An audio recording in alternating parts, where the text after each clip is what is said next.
अस्सलाम वालेकुम and welcome back to my channel. कैसे हैं आप सब? उम्मीद करती हूँ सब खैरियत से होंगे। तो आज मैं आप लोगों के साथ अपने ईद के सेकंड डे की और थर्ड डे की रूटीन शेयर करूँगी।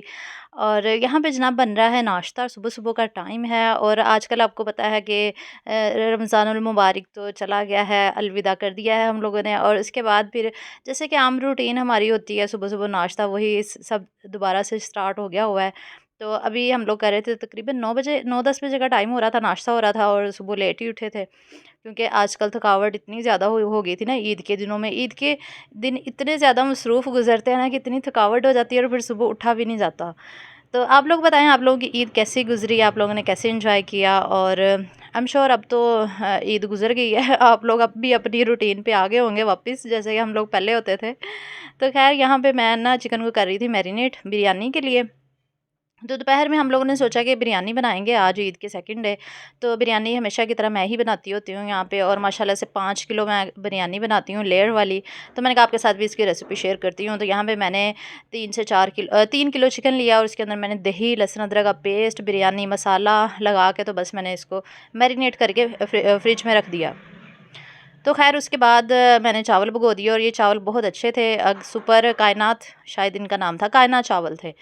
तो फिर मैंने उनको पानी रखा बॉयल होने के लिए एक साइड पे। माशाल्लाह से 5 किलो का पतीला, जिसमें 5 किलो का था वो जो मैंने लिया था बर्तन जिसमें बिरयानी बनानी थी। और फिर मैंने पानी बॉयल रखा और साथ में मैंने रख दिया था इसमें डाल दिया था गरम मसाला साबुत, जिसमें साबुत ज़ीरा था, दारचीनी, लौंग और 1-2 टुकड़े उसके डाल दिए थे। उसके क्या कहते हैं, दारचीनी के अलावा वो मैंने डाली थी बड़ी इलायची। तो ख़ैर उसके बाद फिर प्याज़ ब्राउन करके मैंने चिकन भी इसके अंदर शामिल कर दिया। 3 किलो चिकन और 2 किलो चावलों की मैं बिरयानी बना रही थी। और माशाल्लाह से अब मैं ना बड़े पैमाने पे बिरयानी अच्छी बना लेती हूँ। पहले मुझे नहीं बनानी आती थी, लेकिन अब थोड़ा आहिस्ता-आहिस्ता सीख गई हूँ, एक्सपर्ट बन गई हूँ। तो ख़ैर इन-लॉज़ में ना ज़्यादातर बिरयानी मैं ही बनाती हूँ। तो इसलिए फिर मैंने एक साइड पे बिरयानी रखी हुई है और एक साइड पे चावल रखे हुए हैं बॉयल होने के लिए। तो ख़ैर कौरमा को मैंने भून लिया था अच्छे से, प्याज़ ब्राउन करके। उसके अंदर फिर मैंने दही, टमाटर, हरी मिर्चें वग़ैरह डाल के तो बस इसको अच्छे से भून लेंगे। और ये देखिए चावल इतने खूबसूरत माशाल्लाह प्यारे चावल थे, दाना-दाना खिला और सेपरेट हो रहा था और लंबे-लंबे चावल थे, बहुत अच्छे चावल थे। तो मैंने कहा ये फ़र्स्ट टाइम मुझे इतने अच्छे चावल मिले हैं जिसकी मैंने बिरयानी बनानी है। तो यहाँ पे पानी स्टेन कर लिया था, मेरी नंदे भी मेरी हेल्प कर रही थी यहाँ पे। इसके अलावा मेरी देवरानी भी हेल्प कर रही थी, वो दही बल्ले बना रही थी और मैं बिरयानी बना रही थी। तो हमने बाजी का जो छोटा-सा गार्डन है ना, वहाँ से हम लोगों ने जो है वो पुदीना, धनिया यहाँ से ही तोड़ लिया था। तो यहाँ पे भी जो मेरी बड़ी नंद है, उन्होंने धनिया, पुदीना और इसके अलावा उन्होंने मिर्चें भी लगाई हुई हैं। ये देखिए कितना प्यारा खूबसूरत-सा एक गुच्छा हमने पुदीने का तोड़ लिया था। मैंने लेयर्स में लगाना था और साथ में ये बाजी मुझे बता रही थी कि यहाँ पे ना इतनी प्यारी मिर्चें थी, बच्चों ने सारे ख़राब कर दी हैं सारी चीज़ें। उन्होंने ना पौधे तोड़ दिए हुए, खेलते रहते हैं ना बच्चे, तो बॉल गिरा देते हैं, कभी कुछ, कभी कुछ, तो बस वो ख़राब कर देते हैं। उनकी उनकी गार्डनिंग जो है ना वो ख़राब कर देती हैं बच्चों ने। तो ख़ैर इसके अलावा धनिया भी यहाँ पे बहुत ही खूबसूरत सा लगा हुआ था, धनिया भी हम लोगों ने तोड़ लिया था। और ये ना मुझे नायला दिखा रही थी कि यहाँ पे बैंगन भी लगे हुए हैं। तो बैंगन के ना यहाँ पे फ्लावर्स बड़े ही खूबसूरत लगे हुए थे, लेकिन अभी बैंगन बने नहीं हैं, तो आहिस्ता-आहिस्ता बन जाएँगे। तो हम लोगों ने फिर एक प्लेट भर के धनिया पुदीना तोड़ लिया और मैंने कहा कि दही बल्लों में भी ये यूज़ हो जाएगा, साथ में बिरयानी की लेयर्स जो लगाएँगे ना उसमें भी ये इस्तेमाल हो जाएगा। तो उतनी देर में आप वीडियो को लाइक कर दें और चैनल पे नहीं हो तो सब्सक्राइब भी कर लें, ताकि मज़े के व्लॉग्स जो है ना वो आप मिस ना कर सकें। तो फिर ये हुआ हमारे साथ कि ना गैस चली गई, क्योंकि गैस का ना खाने वाले में बहुत ही मसला है। मखसूस टाइम के लिए आती है और ईद के दिनों में भी बहुत तंग किया इन्होंने। सिर्फ़ 1 दिन गैस दी और शाम को बंद कर दी, और अगले दिन भी ऐसे ही हुआ कि 2 बजे हम बिरयानी बनानी शुरू की और 3 बजे फिर गैस चली गई। 1 घंटे के अंदर भला बिरयानी बनती है। तो फिर हम लोग मजबूरन सिलेंडर लगाना पड़ा फिर। मेरी छोटी नंद का सिलेंडर जो रात वो बेचारी लेकर आई थी, वो भी इधर ही था, तो फिर उसी के ऊपर भी मैंने बिरयानी रख दी बनने के लिए। तो कोरमा अच्छे से भून लिया था मैंने यहाँ पे, उसके बाद मैंने धनिया पुदीना इसके अंदर ही डाल दिया। या आप लेयर्स में डाल लें या फिर चूल्हा बंद करके ना फिर आप डाल दें। इसको डाल के ना धनिया पुदीने को ज़्यादा पकाना नहीं होता, वरना ये ना सूख जाता है। खुशबू नहीं आती। इसके अलावा चिकन मैरिनेट अगर करके रखें ना बिरयानी का, फिर बड़ी सॉफ्ट और जूसी चिकन बनता है और चिकन इतने अच्छे से टेंडर हो जाता है और बिरयानी बहुत मज़े की बनती है।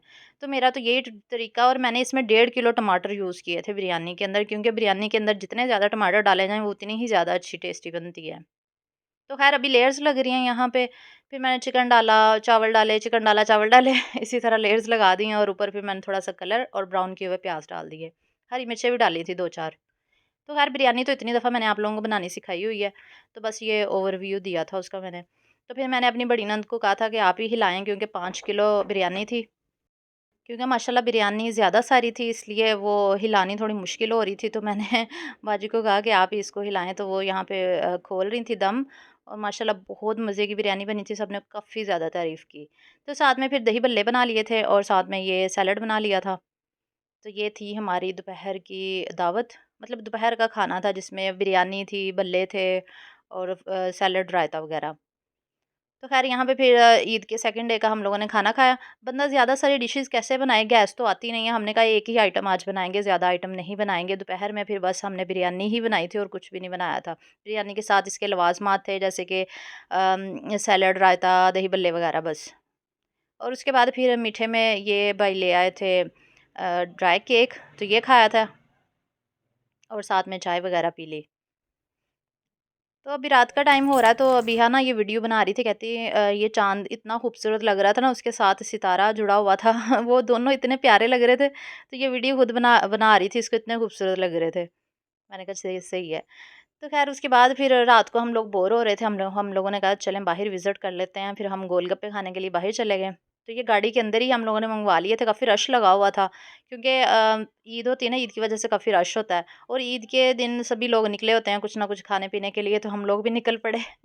हम बड़े-बड़े गए थे गाड़ी पे और फिर हम लोगों ने गोलगप्पे खाए, खट्टा पानी पिया। और उसके बाद फिर हम लोगों ने कहा कि चलें रसमलाई भी खा लेते हैं। आइसक्रीम का मूड था सबका, लेकिन मेरी नंद जो है वो कह रही थी कि चले आज कुछ डिफरेंट खाते हैं रसमलाई। मैंने कहा हाँ, ये भी सही है, अच्छा आइडिया है। फिर हम लोगों ने रसमलाई खाई। रसमलाई वैसे इनकी अच्छी थी। उसके बाद फिर हम लोग मेट्रो सिटी चले गए देखने के लिए, वैसे ही विज़िट करने के लिए, घूमने-फिरने के लिए। तो ये नई आबादी बनी है, नया सिटी बना हुआ है इधर हनीवाल में, थोड़ा-सा आगे जाके ना 10 मिनट की राइड पे ही है।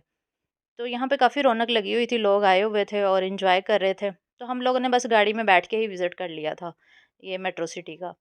लेकिन अब यह बाद में कह रही थी मैंने तो वहाँ खेलना था। बाद में काफ़ी इसने ज़िद की। तो ख़ैर अभी नेक्स्ट डे हो चुका है, यानी कि ईद का थर्ड डे स्टार्ट हो गया, तो यहाँ पे मैं अबिहा का ड्रेस निकाला था इसको चेंज करवाने के लिए। मैंने कहा कैजुअली पहना देती हूँ, क्योंकि मैंने इसका सेकंड डे का ड्रेस भी लिया था, थर्ड डे का भी, लेकिन मैंने इसको नहीं पहनाए थे, कैजुअली बना रही थी। मैंने कहा वो ईद पे फर्स्ट डे का ही होता है ज़्यादा, सेकंड और थर्ड डे की मतलब ज़रूरत नहीं थी। मैंने कहा चले बकरा ईद पे यही ड्रेस पहन लेगी क्योंकि इन्होंने खेल-खेल के गंदे ही करने होते हैं कपड़े बच्चों ने, तो क्या इनको नए कपड़े पहनाए बंदा अब रोज़ाना। तो उसके बाद फिर मैंने इसको नहलाया, इसकी कंघी वगैरह की। तो फिर मैंने अपनी देवरानी से कहा कि इसके ना थोड़े से बाल थोड़े छोटे कर दो। वो बड़ी अच्छी कटिंग कर लेती हैं। तो फिर उन्होंने ये इसके बाल थोड़े से छोटे करवाए मैंने। क्योंकि इसकी ना लेंथ काफ़ी बढ़ती है। बिहा के बाल कटिंग करवाओ ना तो महीने में फिर वैसे ही हो जाते हैं। महीने से पहले ही हो जाते हैं। तो फिर कंघी करने में बच्चियों को ना बड़ा मसला होता है। इसलिए मैं इसके ना थोड़े छोटे ही बाल रखती हूँ ताकि पोनी आसानी से बन जाए। और आजकल ऐसा लग रहा है कि आप लोग ना काफ़ी मसरूफ़ हैं, मेरी यूट्यूब की फ़ैमिली काफ़ी बिज़ी है, इतने कम व्यूज़ आ रहे हैं आजकल। ईद की वजह से या फिर आप लोगों को मज़ा नहीं आ रहा आजकल व्लॉग्स देखने का, ऐसी बिल्कुल भी नहीं है। सभी के व्यूज़ डाउन हो गए हैं क्योंकि सब लोग जो है ना वो मसरूफ़ हैं ईद की छुट्टियों में और बाद में फिर सारे कहेंगे हमने आपके एक दिन बैठ के ही सारे व्लॉग्स देख लिए, हमेशा आप लोग ऐसे ही करते हैं। क्योंकि आजकल हर बंदा ही बिज़ी है। मैं इतनी मसरूफ़ होने के बावजूद भी व्लॉग बनाया मैंने आप लोगों के लिए, क्योंकि आप लोगों ने काफ़ी रिक्वेस्ट की थी कि ईद के व्लॉग ज़रूर शेयर करने हैं हमारे साथ, इसलिए मैंने शेयर किए हैं। तो ख़ैर यहाँ पे बिहा की कटिंग हो गई है, ये देखिए कितने खूबसूरत इसके बाल लग रहे थे और थोड़े छोटे भी हो गए हैं, तो हल्के हो ना बाल तो सही रहते हैं। और आप लोग बताएँ कि कैसी गुज़री आप लोगों की ईद और फर्स्ट डे और सेकंड डे कैसा गुज़रा है और क्या-क्या किया? क्या एक्टिविटीज़ की? कहाँ गए? खूब एन्जॉय किया या नहीं? वैसे आजकल ना मौसम भी इतना खूबसूरत था, वरना जो होती है ना ईद उल फ़ितर पे काफ़ी गर्मी होती है, लेकिन इस दफ़ा माशाल्लाह बहुत अच्छा मौसम रहा। तो यहाँ पे मेरे जो ब्रदर इन लॉ है ना, यानी मेरे नंद के जो हस्बैंड है वो उन्होंने हमारी गाड़ी जो है ना वो बड़े अच्छे से साफ़ करके चमका दी। माशाल्लाह बहुत अच्छी नेचर के हैं, ये सारे काम कर लेते हैं घर में। अगर कपड़े धोने वाले हों ना, कपड़े भी धो लेते हैं, बर्तन भी धो देते हैं और छोटे-मोटे सारे काम करते हैं। ये इनको ये नहीं होता कि ये किसी की गाड़ी है, ये अपनी ही समझ के ना उनको साफ़ अच्छे तरीके से कर देते हैं। बाइक खड़ी हो, गाड़ी खड़ी हो, जो भी बड़े अच्छे तरीके से साफ़ कर देते हैं। माशाल्लाह बहुत अच्छी नेचर के हैं। तो ख़ैर उसके बाद फिर दोपहर का टाइम हो रहा था, यहाँ पे नाश्ते वग़ैरह चल रहे थे और मेरी जो नंद है ना वो बना रही थी यहाँ पे भरे हुए टिंडे। तो आज मैंने कहा कि मैं आपके साथ इसकी रेसिपी भी शेयर करूँगी, तो लेकिन वो नेक्स्ट व्लॉग में ही आपके साथ शेयर करूँगी। तो यहाँ पे उन्होंने ना ये छोटे साइज़ के टिंडे लिए थे, इनके अंदर से ना वो उसका निकाल दिया था मिक्सचर जो होता है ना उसका बीज वग़ैरह, वो अलहदा से उन्होंने निकाल के फिर उसके अंदर उन्होंने मसाले डाले। मसाले डालने के बाद उन्होंने इसको फ़िल किया और फिर इसको फ्राई करके वो बनाएँगी। बड़े मज़े के बनाती हैं, मैंने पहले भी उनके हाथ से ना खाए हुए हैं, मेरी बड़ी नंद जो है ना बहुत अच्छे बनाती हैं। तो मैं इसकी ना रेसिपी इंशाल्लाह आपके साथ ना नेक्स्ट व्लॉग में शेयर करूँगी। तो नेक्स्ट व्लॉग मैं इधर से ही स्टार्ट करूँगी और आपके साथ फुल शेयर करूँगी। तो बस यही था आज का व्लॉग, उम्मीद करती हूँ आज का व्लॉग भी आपको अच्छा लगा होगा। अगर अच्छा लगा हो तो लाइक शेयर कर दिया करें, चैनल को सब्सक्राइब कर लिया करें, इंस्टाग्राम और फेसबुक पे भी फॉलो कर लिया करें। इंशाल्लाह ईद के बाद मैंने सोचा है कि मैं आप लोगों के साथ ना अपना कुकिंग चैनल जो है ना वो दोबारा से कंटिन्यू करूँगी, क्योंकि काफ़ी अर्सा हो गया मैंने उस पे काम करना जो है ना वो बंद किया हुआ था। इंशाल्लाह मैं दोबारा से स्टार्ट करूँगी। तो इंशाल्लाह नेक्स्ट व्लॉग के साथ मुलाकात होगी। अपना बहुत सा ख्याल रखिएगा, दुआ में याद रखिएगा। अल्लाह हाफ़िज़।